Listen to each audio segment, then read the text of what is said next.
Good morning, ladies and gentlemen. In today's video, I am going to be discussing last night's game between the Milwaukee Bucks and the Cleveland Cavaliers. In this game, the Bucks put up a really impressive defensive showing, holding the Cavaliers to less than 100 points in a 125-99 victory. Now for the Bucks, the reason why their defense was able to be so effective is because they were able to hold the Cavaliers to just 6 made threes in 28 attempts, which equates to being a 21.8% three-point conversion rate, which is obviously pretty poor. So the Bucks were limiting the amount of great looks that the Cavs were able to get, and the Cleveland was not able to take advantage. They weren't able to get to the rack. The Bucks were mostly pressuring them to take shots that are very inefficient, such as floaters, and the Cavs just were not able to knock those down. This led to Andre Drummond having a pretty dominant performance as he was able to clean up the offensive glass for the Cavs. He finished with 28 points and 11 rebounds, shot a very efficient 12 for 17 from the field, but outside of him, the rest of the Cleveland offense really struggled to get going in this game. And a large reason for that was their cold shooting, but I also did think that the Bucks did a nice job of being very meticulous in what shots they were allowing the Cavs to get good looks at. On the offensive end, I really liked what the Bucks got out of Jrue Holiday. Jrue was able to put up 20 points and 8 assists on very limited minutes today, as I do not believe that he played in the fourth quarter, but I think that he's been a bit of an unsung hero for the Bucks so far this year. Giannis Antetokounmpo is getting a lot of love to be an all-star, and so is Chris Middleton, but Holiday isn't quite in the same category as those two because he doesn't put up as gaudy of offensive numbers. But what he's done for the Bucks has been so important. Every night he's guarding the best player in the opposing backcourt, and in this series he did an especially good job against Collin Sexton, preventing one of the best scoring guards in the Eastern Conference so far this season from reaching 20 points in either of the two games. He also was able to create a lot of havoc by getting his hands on a lot of passes and causing numerous deflections. But overall, I think he might have been more impactful offensively than he was defensively in this game. A large reason for this was because of Jrue's success in transition.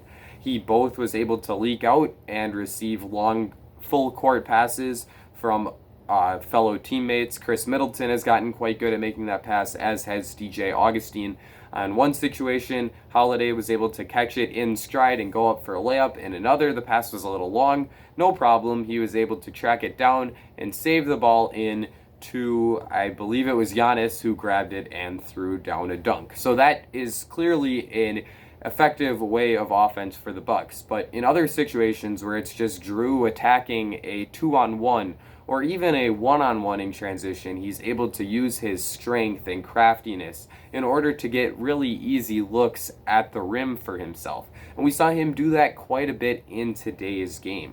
He also was effective in the half court, both as a ball handler, where he has an effective pull-up jump shot, and as a cutter, where he was able to take advantage of some lackadaisical defense by the Cavaliers' young backcourt on multiple occasions by getting some really nice cuts to the rim where he was able to finish. So I really liked what the Bucks got from Jrue today. This is kind of an encapsulation of what he's done for them all season. I just feel like he's been a guy I haven't talked about as much as I probably should have. So there are some of my thoughts on Jrue Holiday, and I'm sure that as the season continues, I will continue to add to my opinion on Jrue. Outside of him, the other Bucks, there were 3 of them who scored 20 plus points tonight. Now 2 of those guys were expected. The third was maybe an unexpected source of offense, although I think he actually had 18 points, not 20, so my bad. But the 2 expected ones were obviously Giannis Antetokounmpo and Chris Middleton. Giannis had 24 points and 11 rebounds on 8 for 15 shooting, was 7-11 from the free throw line. As always, Giannis did a really nice job of putting his head down and attacking the basket. He's always great at getting downhill, and he did that on multiple occasions in today's game. He really struggled in the first quarter, where Larry Nance was really doing a nice job keeping Giannis in front. But after that, Giannis really got going, and he was both able to attack the Cavaliers' defense from the top of the key, as well as from some posts on the elbows. The standout would have been his play where he attacked Dylan Windler off of the bounce and finished with an emphatic dunk over Jarrett Allen. There was another impressive play where he spun baseline and was able to finish over Allen. This certainly wasn't Giannis's best game of the season by any stretch, but he was effective and had a really nice showing for this Bucks team and ended up being the leading scorer despite putting up a goose egg in that first quarter. Chris also had a pretty standard Chris Middleton game, if I am being completely truthful. He had 20 points on 8 for 13 shooting and made 4 of his 5 3-pointers.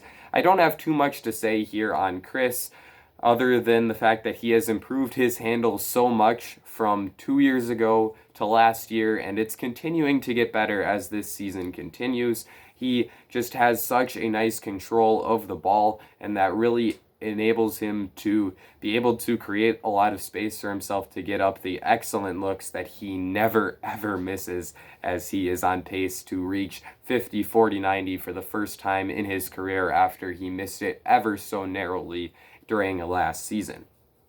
The fourth leading scorer for the Bucks, the fourth guy who had 18 plus points in this game, was Bryn Forbes. Now, Forbes is a sharpshooter. I think that he's earned a nickname as the flamethrower from a lot of his Bucks teammates, as well as a lot of people on Bucks Twitter. And that's for good reason. Forbes is probably the second best shooter on the Bucks after Chris Middleton, and is one of the best shooters in the entire NBA.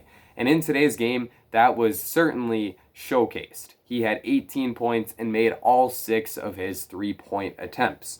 Now, it's not like a lot of those were difficult. Most of them were wide open catch and shoot looks from downtown. And a lot of them also came in transition where there's absolutely no one near him, and he's just taking advantage of the Bucks' ability to run out in transition, as they did on numerous occasions today. But the fact that he's able to hit those threes at such a high rate is impressive, and it's certainly valuable to this Bucks team as the games get more important. Opposing defenses in the playoffs like to take a strategy against Giannis in which they create a wall of defenders that he has a hard time penetrating. But if the Bucks have knockdown shooters, then they're able to take advantage of the help defenders sagging so far off of Giannis's teammates. And Bryn Forbes is certainly a capable 3-point shooter, as has been showcased thus far this season, in which he's shooting well over 40% from 3. The problem with Forbes is that for all the buckets he's able to get on offense, he gives a lot of them back on defense. So it remains to be seen whether or not he's going to be able to stick in the playoff rotation for this Bucks team. But if he is, then that is very, very valuable because of his 3-point shooting ability. His defense is going to be something that I will be keeping my eyes on as the season continues, and I hope to see him continue to knock down shots at a high rate, although I'm much more worried about the defense than I am about the shooting. Moving on to the other side of the ball, as I said before, Andre Drummond was the leading scorer for this Cavs team, but there was another player who perhaps didn't have as flashy of a stat line that stood out to me a little bit in today's game, and that would be Taurean Prince. Prince was a bit of a throw-in to the James Harden trade in which the Cavaliers gave up a Milwaukee Bucks first-round pick in 2022 in exchange for Jarrett Allen and Taurean Prince. I think they also gave up Dante Exum in that trade.